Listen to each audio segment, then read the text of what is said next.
Hey guys, and welcome back. This is James, and today we are going to be making this leather hip bag or small satchel out of 3mm Vegtan leather.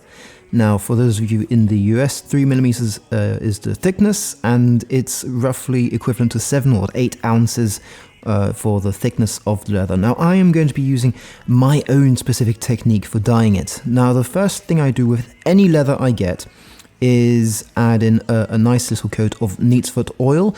I'm going to be adding maybe a bit more than needed, but this is the first thing I do with all my pieces of leather, because you don't know where this leather has been, you don't know how it's been stored, you don't know how dry it really is, and I just go on the basis that when I get something, the first thing I want to do is give it a nice coat of oil just to give it that nice little bit of moisturizing it might need before I start working on it. And this is actually true as well for shoes. If you buy leather shoes, bear in mind that you don't know how long they've been in the shop, you don't know how long since they've had a good coat of leather conditioner or varnish. So when you buy a new pair of leather shoes, give them a bit of love and love before you actually start using them. This is going to be a very weird technique because I am mixing Fiebing's Pro Dye with neatsfoot oil, and these two do not mix. Now, make sure you hear that correctly. These do not mix. Neatsfoot oil mixes with the Fiebing's normal dye, the more affordable dye, but not very well with this one, and that's what I was looking for. That is the effect I was looking for. I did not want a perfect color on this dye. I did not want to get it absolutely perfect on the hide, on the skin. I wanted it to be marked. I wanted to be very weird and funky looking. I wanted to get that wooden grainy effect by having long stripes, and I did not want the dye and the oils to mix. That is number one. Secondly, right now I'm applying a mixture of beeswax and neatsfoot oil and a bit of brown pigments. Now, the pigments don't do much, to be honest, except to give the neatsfoot oil and beeswax the color. And for those of you who do not know, the mix of 50-50 roughly, I mean, your mix can vary, but roughly 50-50 neatsfoot oil and beeswax gives you a great shoe polish. As simple as that. It's, well, not necessarily shoe polish, it's a leather polish.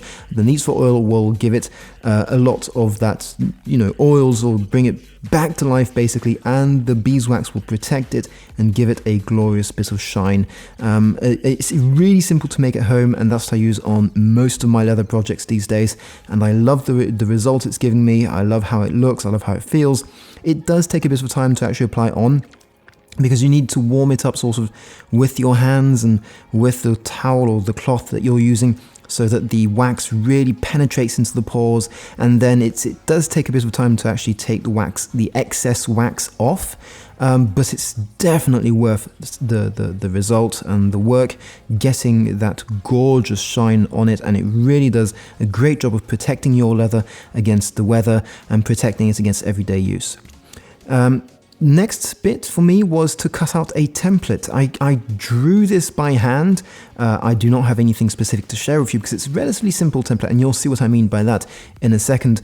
But I knew roughly what shape I wanted. I knew roughly which different pieces I wanted in here, and I knew roughly what sizes I wanted as well. But before actually scribing it onto the leather and cutting up that leather, I wanted to make sure I was certain of just the general shape and the feel of it.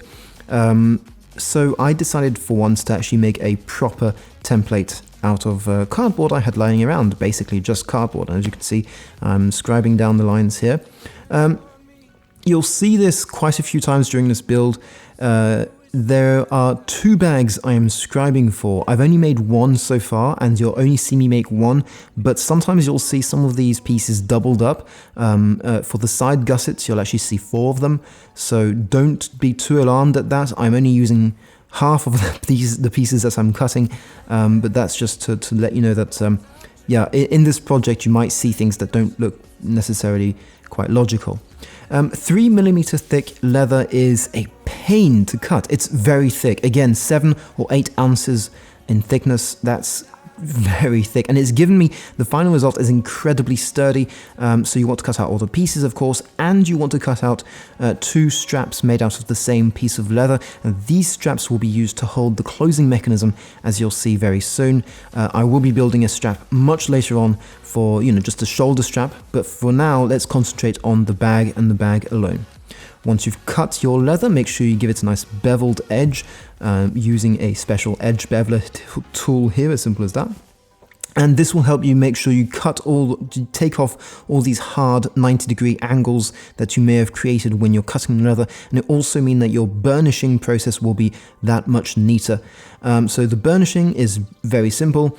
You want to dye those edges, if not the same color, whatever color you choose. I'm using the same Fiebing's Pro dye here for the edges, the exact same dye, and it's going on a treat with a small wool dauber. So I'm not sure, dauber. I'm not sure how you'd say it in American English. I live in France, and I honestly don't know how to pronounce a lot of these things in other languages.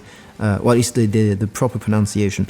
So I call it a wool dauber, I don't know. Whatever the case may be, you might be using something completely different. But get those edges the same color.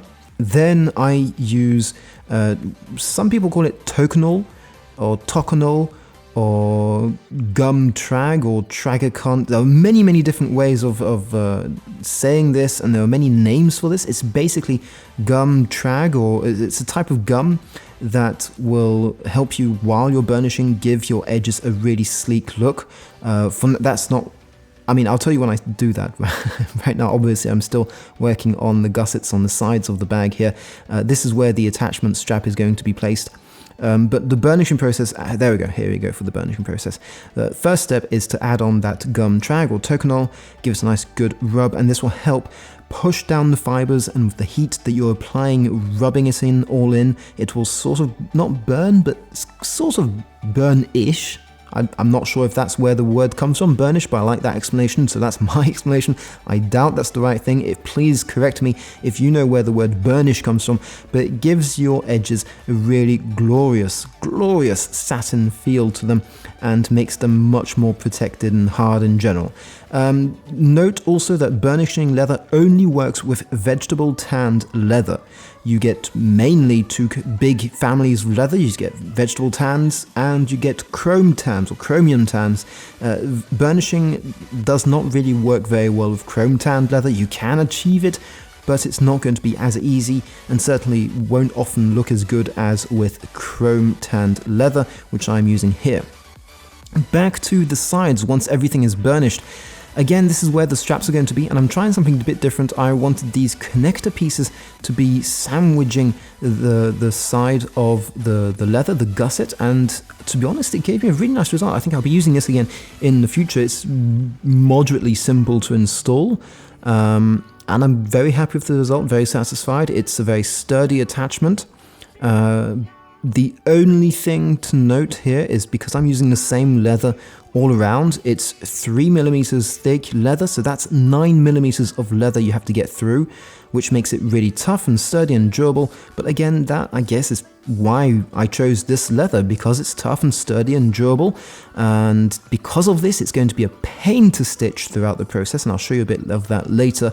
Right now we're going to be addressing the closing mechanism, and this is one of the 2 straps I cut previously. You'll only be using one to make one bag, depending on how you want to make it. Of course, that could vary, but I'm using one per bag, and I'll be attaching a small clasp to it. Let me see in a second. But before that, of course, more burnishing, and you can see that in French it's called gomme tragicante. I'm not sure if you get the exact same gum back in the States or wherever you guys are from. Again, as I said, a lot of the Japanese will use the toconol gum, and that works brilliantly as well.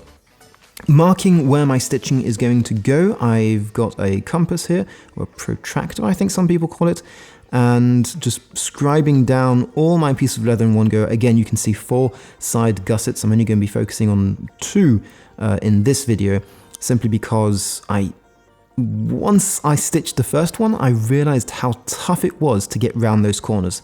3mm thick leather, and I am pulling those gussets really tightly together, and it will give me a really nice strong construction.